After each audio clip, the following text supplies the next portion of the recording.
징기스칸과 그의 손자들은 세계 역사상 가장 넓은 땅을 정복했습니다. 뉴욕타임스는 징기스칸을 세계를 움직인 가장 역사적인 인물로 선정했습니다. 전쟁 역사가들은 몽골군이 세계 최강의 군대가 된 비결을 연구했습니다. 그 비결 중에 하나는 뛰어난 기동력이었습니다. 이것을 가능하게 해준 것이 전투식량이었습니다. 지금 전 세계 패스트푸드 업계를 정복한 것은 햄버거입니다. 군대의 기동력과 식품의 패스트, 뭔가 공통점이 있는 것 같지 않습니까? 징기스칸의 전투식량이 변신해서 햄버거가 되었습니다. 지금부터 그 이유를 알아보겠습니다. 적보다 무서운 것은 배고픔이다. 성 안에서 방어하는 군대는 식량 걱정이 적습니다. 그러나 몽골군처럼 장거리 원정을 하는 군대는 식량 보급이 전투만큼 중요합니다. 장거리 원정을 갔는데 전투가 길어지고 식량이 떨어지면 패배하고 굶어 죽기 십상이죠. 그래서 전쟁하러 갈 땐 전투부대 뒤에 보급부대가 따라갔습니다. 식량과 솥단지 등 취사도구를 바리바리 싸들고 갔죠. 이 보급부대 때문에 전투부대의 기동력이 떨어졌습니다. 전쟁은 보급전에서 먼저 이겨야 한다. 징기스칸 부대는 식량 문제를 어떻게 했을까요? 몽골 초원은 겨울에 무척 춥습니다. 가을이 되면 양, 염소, 소를 잡아 겨울 식량을 준비합니다. 잡은 고기에서 포를 뜨고 나머지 고기는 칼로 다집니다. 그런 다음 말려서 육포를 만들어 놓고 겨울에 물에 끓여 먹습니다. 육포의 일부는 빻아서 가루를 만들어 놓습니다. 몽골족은 주로 늦가을에 전쟁에 나갑니다. 부족 남자는 모두 전사가 되고 각자 식량을 준비합니다. 이때 육포가루와 잘게 다져 말린 고기를 짐승의 우위, 염통, 내장에 넣습니다. 그것을 말 한 장에 깔거나 매달고 갑니다. 1인당 평균 말 5마리를 가지고 가면서 바꿔 탑니다. 전쟁을 하면서 육포가루를 물에 타 먹습니다. 음료수는 말젓을 먹습니다. 말 자체가 이동수단이라 보급품입니다. 보급부대가 따로 필요 없었습니다. 그런데 다른 나라는 전쟁에 나갈 때 보급부대가 따라갔습니다. 식사 시간이면 솥단지 꺼내놓고 불 피우고 음식을 해먹었습니다. 적들은 음식을 해먹은 흔적을 보고 상황을 파악했습니다. 그러나 몽골군은 그럴 필요가 없어 시간이 절약되었죠. 적들은 몽골군의 상황을 파악하기 힘들었습니다. 그래서 몽골군은 기동력이 뛰어났고 신출귀몰했습니다. 그 당시 몽골군은 현대적 의미의 전투식량을 가지고 있었습니다. 이 전투식량 덕분에 몽골군은 보급전에서 먼저 이겼습니다.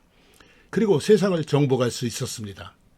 징기스칸의 손자가 남러시아와 키르키스 초원을 정복하고 킵차크 칸국을 세웠습니다. 그 당시 유럽에선 몽골인을 타타르인이라고 불렀습니다. 평화시대의 타타르인은 전투식량이었던 육포가루와 다진 고기를 뭉쳐서 생으로 먹거나 구워 먹었습니다. 징기스칸의 전투식량, 독일 함부르크에서 1차 변신하다. 그 즈음 유럽의 상황을 살펴보겠습니다. 14세기 흑사병으로 인구가 평균 40% 줄었습니다. 그러나 초지가 늘어 소와 양은 급증했습니다. 그때부터 100년간 유럽인은 고기를 배불리 먹게 되었습니다. 그러나 그 후 인구는 늘어나는데 초지는 줄어들어 가축도 줄었습니다. 독일의 1인당 육류 소비량이 14, 15세기 100kg까지 올라갔다가 18, 19세기 14kg으로 급감했습니다. 고기는 고사하고 식량난에 허덕이게 되었죠. 이때 멜저스의 인구론이 등장합니다. 인구는 기하급수적으로 급증하는데 식량은 산술급수적으로 늘어난다고 주장하며 유럽인을 겁주었습니다. 다급해진 독일왕까지 나서서 보급한 감자 덕분에 식량난이 점차 해소되었습니다. 이때 감자튀김, 즉 프렌치 프라이가 프랑스에서 독일로 전해졌습니다. 이렇게 식량 문제가 생기고 있을 때 독일의 함부르크 상인이 러시아에 장사하러 왔습니다.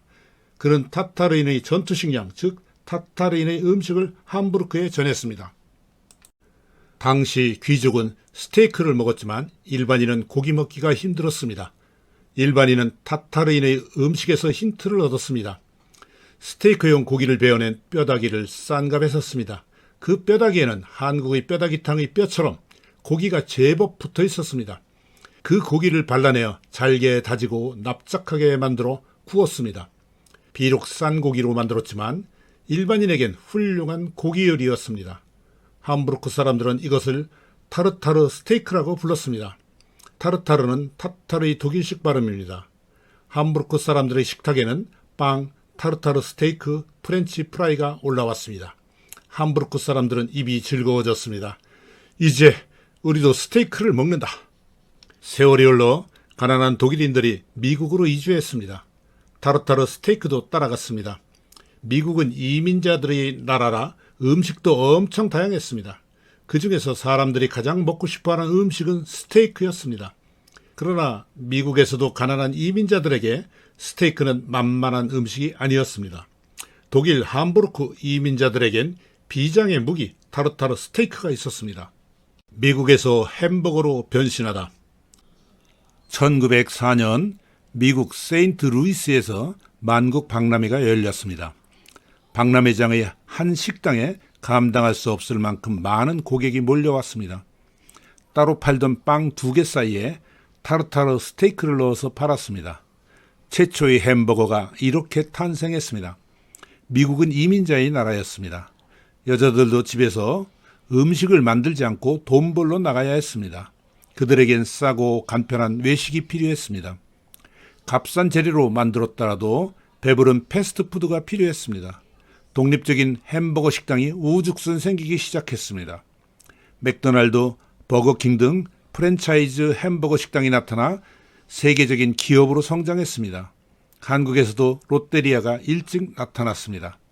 최근에는 수많은 고급 수제 햄버거들이 등장하고 있습니다. 13세기 징기스칸을 정보강으로 만들었던 전투 식량이 20세기에 햄버거로 변신하여 패스트푸드 업계를 정복했습니다. 시청해 주셔서 감사합니다. 구독 부탁합니다.